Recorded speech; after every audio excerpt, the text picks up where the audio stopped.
Monthly meal ப்ரெப்பிங்கில் புளி பேஸ்ட்டும் கட்லெட்ஸும் ஒரே டைமில் சைட் பை சைடாக எப்படி ரெடி பண்ணி ஸ்டோர் பண்ணிக்கலாம் அப்படின்னு பார்த்துட்ருக்கோம். புளி பேஸ்ட் எப்படி பண்ணுறதுன்னு போன வீடியோவில் ஷேர் பண்ணியிருந்தேன். இப்போ கட்லெட்ஸ் எப்படி பண்ணுறதுன்னு பார்த்துடலாம்.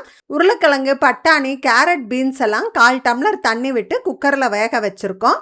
குக்கரில் கீழே தண்ணி ஊற்றி இந்த செப்பரேட்டர் வச்சுக்கிறேன். நம்ம உள்ள பாத்திரம் வச்சு சமைக்கிறதால நிறைய விசில் விட வேண்டியது இருக்கும்.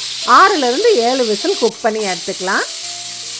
நல்லா ஆறுனதுக்கப்புறம் ஓப்பன் பண்ணி பார்த்தா காய்கறி எல்லாம் நல்லா சாஃப்டாக வெந்திருக்கு. இப்போ உருளைக்கிழங்க தோல் உரிச்சு சேர்த்துட்டு நம்ம வேக வச்ச காய்கறி எல்லாத்தையும் கூடவே சேர்த்து ஒன்று சேர்த்து மசிச்சுக்கலாம்.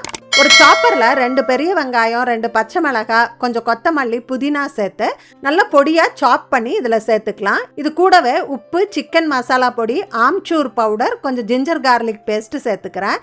இது எல்லாத்தையும் ஒன்று சேர்த்து நல்லா பிசைஞ்சுக்கலாம். இப்போ இதை நம்மளுக்கு விருப்பமான சைஸில் இந்த மாதிரி பால்ஸாக உருட்டி வச்சுக்கலாம். அதுக்கப்புறமா கார்ன்ஃப்ளவரை தண்ணியில் கரைச்சி வச்சுக்கலாம். ஒரு பால் எடுத்து ஃபஸ்ட்டு கார்ன்ஃப்ளவர் மிக்ஸில் போட்டுட்டு அதுக்கப்புறமா பிரெட் க்ரம்ஸில் உருட்டி இந்த மாதிரி கட்லெட் ஷேப்ஸில் ரெடி பண்ணி வச்சுக்கலாம்.